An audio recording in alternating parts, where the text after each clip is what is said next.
I got a yellow pencil. Look at that. Yellow and indigo are two of my favorite colors. Sorry, that was just a bit of a side tangent. Anyway, hey Choombas, how you doing? Jakaido here, Jack for short. I hope you're doing well. And today, I got something that I've been seeing a lot of recently, just scrolling through YouTube shorts and whatnot. And I've been seeing a lot of this kind of back and forth between the older generations who say that, you know, Gen Zs, millennials, that we're all just lazy, and the younger generations who are trying to I might be showing my bias here when I say this, but trying to explain to them that the economy is a bit different and everything. And I know I'm just jumping right into this, but these are going to be really scatterbrained. I'm just talking about something I'm passionate about. And the only reason I'm passionate about this is because it directly affects not only me, but everybody else. The title of this video is going to be something similar to the generational economic gap or something. And basically what I mean by that is you have these people who, the older generations, and by the way, I'm going to do my absolute best to be respectful here. I'm not trying to start anything. I just want to talk about things. You have the older generations. They all, not all of them. That's a generality. Let's not speak in generals here, although I probably will. I'm bad at that. Almost as bad as the feminists. Basically, you have this vocal section of the older people who don't necessarily have to be in the elderly stage. They can just be like in a late middle age, I'd say, where a lot of these older people, they believe that the only reason that the generations below them, being Gen Z, millennials, and whatnot, the only reason that they're struggling in life is because that they don't have a good work ethic. They don't want to get up and work, right? Which I call entire hogwash on. Absolutely, that is not the case in the slightest. There are so many young people who are willing to work 40-hour weeks, 50-hour weeks, however many hours, in order to just try to get a paycheck to stay ahead, to try to enjoy life, you know? But the more they work, the more their dollar gets devalued, and then the more that the economy, this is a political video, let's go Brandon, just the kind of PG version of that. That's where I stand, right? Let's go Brandon. Basically, the economy's in the toilet right now. Completely in the toilet. And when it was under Donald Trump, you know, I am biased. He's my favorite president of all time because I am a, for lack of a better term, bombastic prick. And so is he. So he was like my spirit animal, you know what I'm saying? You can tell there's a huge difference between the Donald Trump economy and the Joe Biden economy. Now, there are certain people who are defenders of Joe Biden's economy who will say they simply inherited a bad economy from Donald Trump, which I think is complete nonsense, but that's the argument that they will use. And take a second, think about what you want to say about it. It's okay. You don't have to fire on all cylinders 30,000 miles a minute. You can think about what you need to say. I'm probably far more forgiving than I should be, right?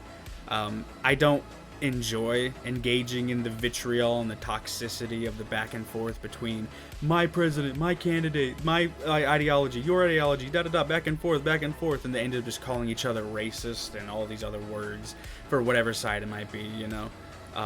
It's like all trans people are pedophiles. It's like, no, stop! But then you sit there and on the other side, they're saying all white people are racist or all men are sexist, rapists, whatever. It's like, where did the idea of looking someone in the eye and just saying, hey, I feel like I don't agree with your opinions. I don't.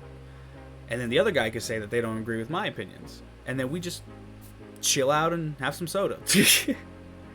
But for real though, like, we've lost that kind of camaraderie despite our differences, and a lot of that just has to do with modern culture being so toxic as far as politics goes, and it's very divisive. It's like if you believe one way, they've brainwashed those people that you can't believe another way. But I bring up these things about the modern culture and the modern politics because it is very, indispensable to discussing a lot of these issues that we have. And the generational economic gap, which I think is the best way I can describe it, is a lot of the older generation, they all grew up where hard work did pay off, okay? You work 60 hours a week, you could afford to take that vacation and still pay your bills, okay? You know, you could afford I'm gonna take a couple days off. I don't feel like working, and you can still pay your bills. Like we don't have that luxury nowadays. Okay. One thing I will say is from now, it should be obvious, but I'll make this caveat before I continue.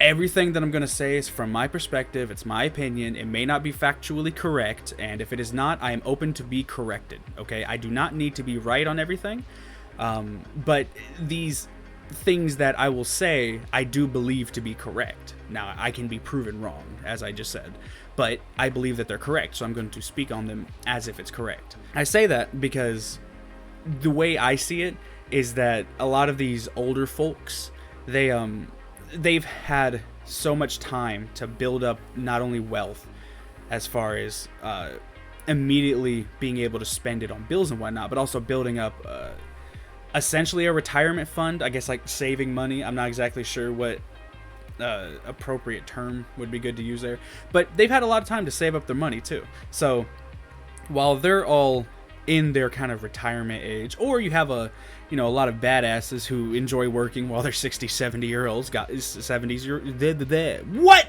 I was trying to say, a lot of these people who are genuinely pretty cool, who are older, 60, 70 years old, I can say it now, thank you.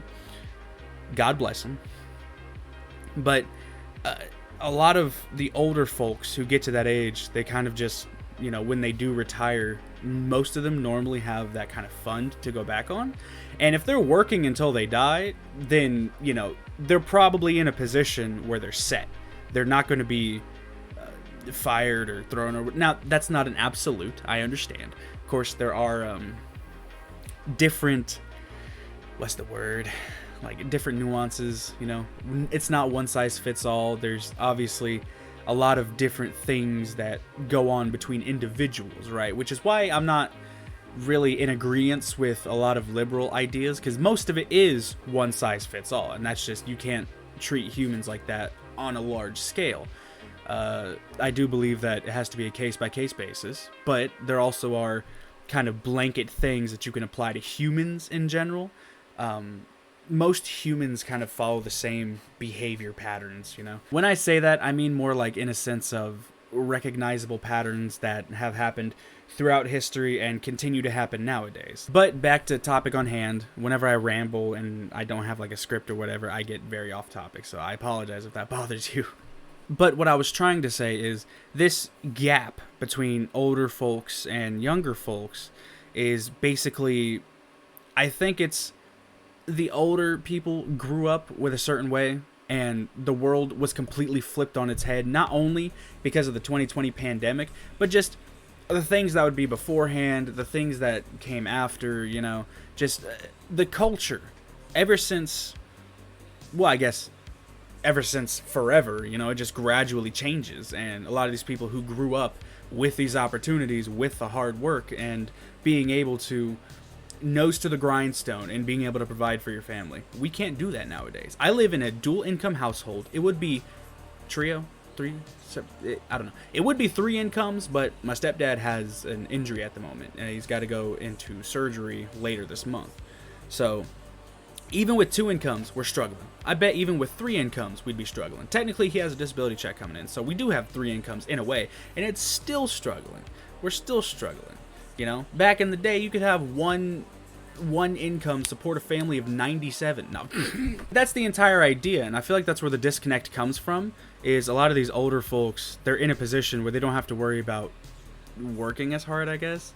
Like, I don't want to sit here and discredit them just because they're older, I don't want to sit here and say, like, oh, you old geezer, like, I don't want to do that, but at the same time, sometimes the truth can sound insulting, and unfortunately that's the case, So when it comes to thinking about this generational difference, I think a lot of the animosity comes from a refusal to see the other perspective, right? From the older folks, when they're sitting there just saying, oh, all you gotta do is work harder. I think they're either ignoring willfully or just completely unaware of the modern culture and what's going on, And that can create a sense of resentment in the younger people who think that, they're just, like I said, old geezers, and that they don't know anything, and that they should just be putting old folks home or whatever. Like, whatever insults you want to throw out there, because when somebody feels that resentment build up, it's easy to just go to, like, ad hominem attacks and just insult somebody and be like, oh, listen here, you son of a gun. You know? I can get that way. I get that way when I play video games. I get that way with my friends, you know? Luckily, me and my friends, that's just kind of how we hang out and talk to each other a lot. So we're all kind of used to just bullshitting around with each other. But I think that resentment gets built in the younger folks. But also, the younger people need to understand that the older people came from a different time. You know, they came from an era where you could. Everything that they said is what they were raised to do, and they were able to do it perfectly. You know, we can't do that now. And it's just highly unfortunate. And I really wish that there was an easier way to do this, to where we wouldn't, where we wouldn't just kind of yell at each other and just start saying stuff that we believe to make sense, but almost willfully ignore the other perspective. Because that's where a lot of, that's where a lot of the disconnect and the animosity comes from. It's an unwillingness to see the other perspective and just digging your head in the sand like an ostrich. Ostrich, right? Ostrich, yeah. Digging your head in the sand like an ostrich. And just, I'm right, everybody else is wrong, you know? And I can do that sometimes too, you know? Like, I'm not going to sit here and pretend like I'm perfect. Not perfect in the slightest. The only person who's perfect is Jesus. But at the end of the day, it's not so bad as long as you're willing to acknowledge it and work to be better on it. And at least acknowledge that it's not healthy to just dig your head in the sand and, you know, not acknowledge other perspectives, other lived experiences, you know? I'm starting to sound like a liberal. But for real, though, that's one thing that kind of always bothers me whenever I hear the online discourse, you know? Because you'll have so many younger people who are genuinely, like me right now. The thing I want to do, I want to be a YouTuber. I have a dream for my story, right? Not only my story as a person, but also an actual story that I want to tell, crisscrossing through videos, video games, and professional wrestling. I know, me being a professional wrestler, it's probably not going to happen. I mean, it's a dream, though. I mean, but I got a gut, you know? A gut don't work too good. No, but for real, though, it's all mental blocks. But enough about me. But that's basically my goal. But, okay, I said enough about me, but I gotta finish my thought. I'm sorry. See, scatterbrained. Look at this. Why can't I be good? But no, like, even though that's what I want to do, I also understand I have to work to support myself until I get that off the ground. So that's exactly what I'm doing. I'm working in a factory. I'm absolutely exhausted, right? I'm struggling to kind of deal with it because I wasn't raised to have kind of a hard work ethic, but I also understand it's something that you have to do, right? I can't just accept handouts when I'm perfectly capable of working. Now, if I was disabled, that'd be a different story, you know, but I have the ability to work, you know, and I don't want to take it for granted because so many people don't have that ability. I mean, my stepdad is one example, you know? So many people don't have that ability, so I don't want to take it for granted. This is just not how I want to spend the rest of my life.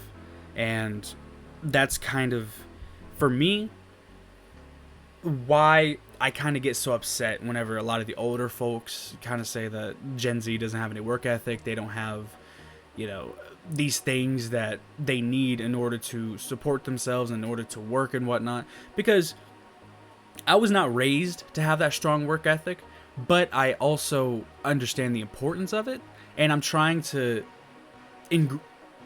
ingratiate one of those words. Trying to put it into my own skill set so that in the future I can do better and I can be able to work harder where appropriate and smarter where appropriate, right? Because work ethic isn't just working hard, it's also working smart, you know, but you also have to have both of those and just figure out which one is required depending on the situation, right? That's a part of the reason why I just kind of wanted to rant about this for a minute is, you know, I look online everywhere, and when they say that Gen Z, millennials, younger people, they don't want to work, you know, that they're talking about me. And it might be a little selfish or egotistical. Like, I'll understand it. Like, when I go to the me part, like, that might be a little selfish, but it's also something that's not just me. You know, it's also every other young person out there. Every person who's busting their hindquarters working 40, 50, 60 hours a week for $10 an hour. And then they just break even, you know? Like, I think that's the part that frustrates so many young people, is that they're working and struggling and destroying their own mental health for something that they don't give a shit about. Because let's be honest, I don't care about this factory, you know? Respectfully. I want to be as respectful as possible when I say that, because factories, you know, I work at car part factory, and like all of the jobs that I do not want to do, I also understand are important, right? Like the factories, a lot of the trades where you have like carpentry, construction, you know, all of these like hard work, hard labor, smokes a pack a day type jobs. But no, jokes aside, those kinds of jobs, all of them are necessary and all of them are respectable, right? Like, I wouldn't sit there and make fun of a guy for cleaning sewers for $100 grand a year. This man's hustling, making $100 grand a year. Who are you to mock that man for grinding and getting that paycheck, okay? You know, and that's why I try not to do that, and I try to be respectful, but I don't want to do it, okay? I really don't want to fucking do it. You know, I don't want to be this kind of position where I'm just going to the same job every day, doing the same thing, doing, you know, things that I don't feel like are in the cards for me. But I also understand that until I can get to my dream and my goals, I have to do this work. So that's why in the current position I'm in, I'm not upset about having to be at the factory, even though I could care less about the factory. I could care less about working at these different jobs. You know, I'm not going to be antagonistic. I'm not going to sit there and call people who work these jobs, you know, lower than, or whatever insults the left wants to come up with, or not even just the left, entitled people, you know, people who have that mindset I do, but they also ignore the necessity part of it, because I believe that we do have to do things that are necessary. You know, we do have to engage in things that we do not want to do in order to secure a better future for ourselves, our children, the future generations in general. You know, there are a lot of things that we have to do that we don't want to do. For example, I guarantee a lot of those people in Normandy did not want to storm that beach, but they had to, because if they didn't, the white race would have exploded everywhere, and we can't have a world full of whiteys. Come on now. Like, it's like Shane Gillis says, those foreign whites, none of them got black. Look, that's what happens when you have nothing. That's the thing about these countries. I was just in England, Scotland, Ireland, Australia. No black people. And I know what you're thinking. No. No, you need black people. You need black people to keep the whites in check. And I know that he was joking when he was making that, because it's obviously part of his comedy, his stand-up routine, but it is true. You know, that's why I personally feel like having all these people combined together, and that's why America is a great culture, or at least it used to be, is because everyone could come together and realize we're all different, but we all have a common core value set, I guess would be the best way to put it. Before I get canceled, because I'm not trying to say anything one way or another, but I feel like the younger generation has to understand you have to do those things sometimes. And the older generation needs to understand that even though we are doing these things, the economy sucks, okay? You can't buy a house on one income anymore, all right? $14 nowadays is like $6 back when you were alive, all right? Or back when you were a youngin', you know? Because you're still alive now if you're watching this and you're an older person. But that's kind of the idea. And that might not be an apt comparison, but it's just... the money is getting more devalued and everything is costing more, you know, simultaneously. Inflation's going up, spending power's going down, you know, it's just and this idea that all we have to do is just work more, work harder, you know, at a certain point I'll be fine living as a bum in a house, okay, but at least I'll be a happy bum. Like dude, all I'm saying is I do not want to slave away for a company that doesn't care about me, for a job that I don't care about, for a paycheck I could care less about, that I'm not going to be able to enjoy anyway, because I'm not going to be able to stay at home and enjoy it, because I'll have to go right to sleep and then go back to work, you know? That's why I don't want to do 10 to 12 hour days anymore. I did for a while, and then I kind of realized if I'm doing this for 4 days a week, even, 5 days a week, that is no life to live. That is no happiness there. 2 days off, and then you go in this cycle of 12-hour work days, and then you have to... The way I've always scheduled it is 12-hour work days, and you need 8 hours to sleep, and that's 4 hours for yourself.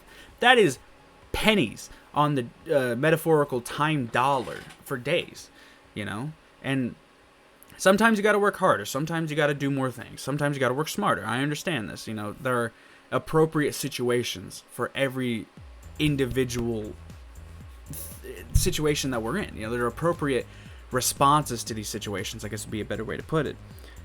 But sometimes the best response is to just not care anymore, Is to just sit there and go there because you need the paycheck, but I'm not going to sit here and bust my hindquarters because, first off, you don't care about me. Second off, this job is not worth it, right? It's not worth it in the slightest. If a job was worth it, they'd pay me more. I'm sorry, And I'm doing $14 an hour right now, okay? $14 an hour. That's already a decent amount. But I'm still struggling, only bringing in like $300-400 a week, And then on top of my mom's paycheck, which was about the same, with overtime, because she's a manager, so she's working, those extra hours that she's not exactly required to do, but it just comes with the job description, right? And despite all of that, my mom, who she said herself she was near 50, so it's not insulting to say. But no, my mom, who is older, and myself, and if my stepdad was able to, he could as well work. But all of us working, we're still struggling. We can't go do any fancy vacations. We can barely afford to buy a game console that's been out for 10 years, right? And it gets to a point where the consequences of the world stage are just being laid out to bear for everyone to suffer from, Joe Biden being elected, his choices, the Russia-Ukraine economy or war, and the economic impacts of that war, because Ukraine was one of the largest grain producers, if I'm not mistaken. I may be wrong, but they were one of the largest, it was grain or wheat or something, one of the largest producers, and then Russia cut that off from the rest of the world. So it's a big struggle for all of us, right? All of us are struggling. But what's not going to help is being disrespectful and just saying, no, all you need to do is work harder. If that was it, if that's all we needed to do in today's day and age, we wouldn't be in the position we're in, okay? Because a lot of people are willing to work hard. You'll have people like me who don't know how to work hard but still want to anyway. We'll get there eventually, But we would see that window of opportunity. We would see, at least off in the distance or something. We would see it, and we would be able to go for it. But nowadays, we can't see nothing. And that's because the economy has become a rolling fog over any kind of distant sight we could have. And now all we see is a trashy economy with high prices and a low spending power. So that's just a Gen Zer's take on it. Let me know what you think. If you agree with me, if you disagree with me, if you have a different perspective on this whole debate and conversation that's been going on in general, I would love to hear what you guys think. So thank you very much for watching. If you want to donate, I got a Patreon and a Subscribe Star set up. I'm very excited about that because I spent a lot of time doing it. Anything from 50 cents to $50 is appreciated. Make sure to do that unholy YouTube quadrinity. You know what I'm talking about. Like, comment, share, follow, all that nonsense. Why do I make myself cringe? Oh my goodness. If you really enjoy my content, you are a masochist, okay? And I guess that makes me a sadist because I enjoy doing this content. See ya!